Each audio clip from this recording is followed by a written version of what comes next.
Hello, and welcome back to Camel Finance. I'm your boy Camel, and today I want to talk to you about the Great Reset and your house. So, you may have had this from everyone's favourite three-letter company, three-letter organisation. You'll own nothing, and you'll be happy. If you're not familiar with this, then understand that yes, this is absolutely real. This was absolutely serious from these guys. And just goes to show the disconnect these people have with the rest of the world, that they actually thought this is something people would get behind and be excited about. Naturally, when people saw this, they got quite upset about it. And since then, to my understanding, I've heard in a number of places that they are trying to act like this didn't really happen. When I went looking for this image to show you this, I typed this into Google, and what I found was this. And this reminded me, now I'm not saying for sure that this is the case, but you type this in and the search engine optimization gives you the song rather than this image. It's not that hard to find the image, but that's not the first thing that comes up. And this reminded me of Disney Frozen. So you may be familiar with the story that Walt Disney had himself cryogenically frozen after his death, with the idea that he could be brought back into the future as and when technology was sufficient to do so. And as far as I understand, Disney got absolutely sick of people continuously Googling Walt Disney and Frozen. And so what they did was they created a film, Frozen. And this isn't conspiracy, this is absolutely true. They created this film, Frozen, so that they could perform the SEO, the search engine optimization. So this means that when you search Disney Frozen, you get this film, instead of all the details about Walt Disney being cryogenically frozen.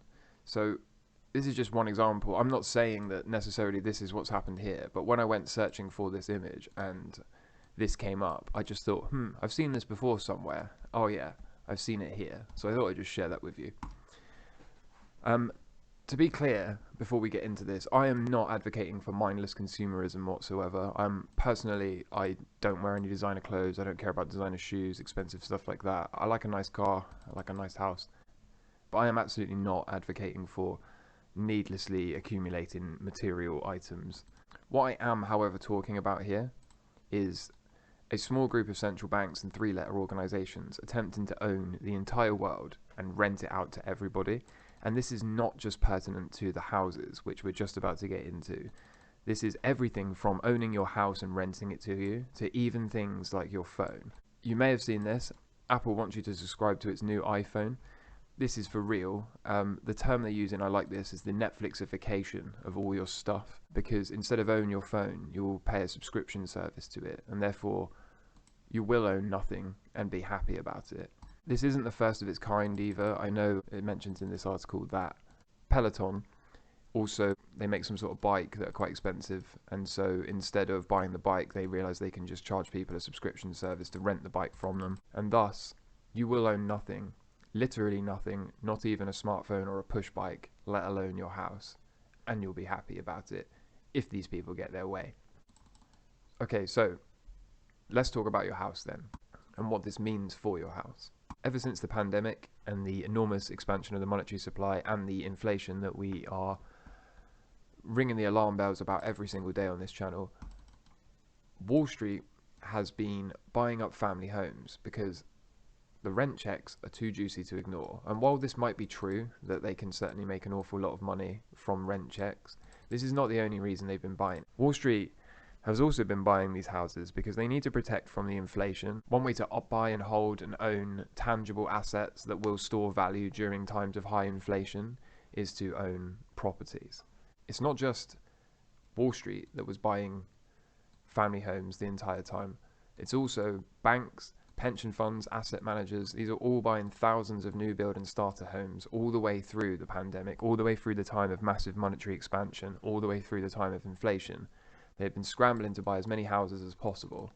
And in some cases, companies like BlackRock were even paying 20 to 50% above the asking price and outbidding normal home buyers.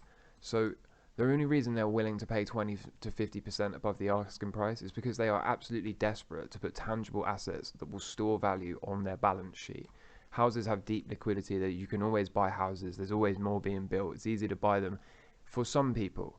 And I should say that that's the key point here. It's not easy for everyone to buy houses. It's easy for the banks to buy houses. It's easy for Wall Street to buy houses. Why? Because they can perform a carry trade. So what's a carry trade? In case you don't know, a carry trade is a strategy that involves you borrowing money at really low interest rate and then investing it in an asset that provides a higher rate of return. So a quick example of what this carry trade might look like is if you borrow money for free, which of course the banks, the institutions, people nearest the government and the Fed, they get to borrow money for free or nearly free. Then they can rent these out somewhere between 2 and 4%, say, and therefore they pocket the difference. So this is a super easy carry trade for the banks that are allowed to borrow money for free or nearly free and then use it to buy up all the houses, as well as protecting themselves from inflation and holding tangible assets that store value on their balance sheet. So the more sinister thought here is that these people really are trying to own the world. They really are trying to own everything so that you can own nothing and have to rent it from them. So what do you do about this?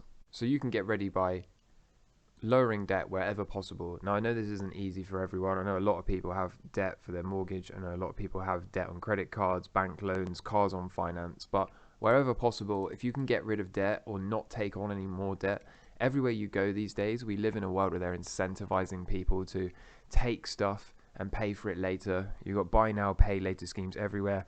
People even go and buy small things like dining room furniture or a coffee table. They say, oh, do you want to put it on a store credit card? Let's not do that if you can avoid it. If you've got a load of debt and you can pay it off, pay it off. Don't take any more debt on. That's one of the quickest ways to make sure that you stand a fighting chance. Make sure you are short-term prepared. So if you haven't seen our video entitled You're Not Ready, I'll put a card in the top right of the screen for that now. Make sure you've prepared short-term things like food, community, shelter, energy. And once you've got all of that and you're out of your debt wherever possible, hold intangible assets and stores of value such as property, gold, silver, Bitcoin, etc. Having some money outside the system. Again, this is covered in our You're Not Ready video, but having some money outside the system is certainly one way to make sure that these people can't get you as easily as if you have an enormous sum of debt and no money outside the system. I want to be clear here by saying that owning your own property in primary form of residence, one in which you live, that is, I think, a good idea. If you look at my notes here, it kind of implies that I put property in the same basket as gold, silver and Bitcoin in terms of the store of value. And whilst property certainly will, over the longer term, say over this decade, will certainly outperform holding cash in the bank, will almost certainly outperform holding bonds, and therefore will store value better than those sorts of things. If we were to get the stock market rollover and go into a true bear market, if we were to get some sort of deflationary shock event, if we were to get an escalation on war, and the Fed was to decide to break markets and just keep raising rates all the way through 8, 9, 10, 11, 12 rate hiking cycles within a year, if we were to get some sort of chaotic variant arise or something like that would cause global lockdowns and some sort of black swan event, if we were to get something like that, then property is absolutely not going to recover anywhere near as fast as the gold, silver and Bitcoin, etc. And of course, whilst it's easy for the banks to borrow money for free and to perform their carry trade, you got to understand that if you're buying your own property to rent out, then you are the landlord. You're going to have to get landlord insurance, or you're going to have to be very actively involved. And during times of these deflationary shocks, there's very little protection for landlords, at least here in the UK, and I'm pretty sure in most places in the US as well. If you have tenants that can't pay their rent, there's nothing you can do about it for 6 months. It takes you 6 months to apply for a court order to actually get them evicted because they have some sort of squatters' rights, or I don't know the name of the actual rights, but whatever it is, you're not allowed to just make these people homeless for missing a payment on the first day. So that means that if you've got a mortgage on that property or bills to pay for that property, you're going to get lumbered with them for about 6 months before you can actually get a court order to get your tenants evicted for not paying the rent. So I just wanted to be clear about that. So do what you can to get ready. Do what you can to not end up like this guy, the dead behind the eyes false smile. You don't want to be this guy. Nobody wants to be this guy. However, there are people doing their absolute best every single day of the week to make sure that you become this guy. So do whatever you can to stay out of debt, hold some stores of value, and look after yourself and your family. Until next time, I'm your boy Camel. If you found value here today, please subscribe to the channel, share this video around, and I'll see you tomorrow for more daily content. Take care. Bye.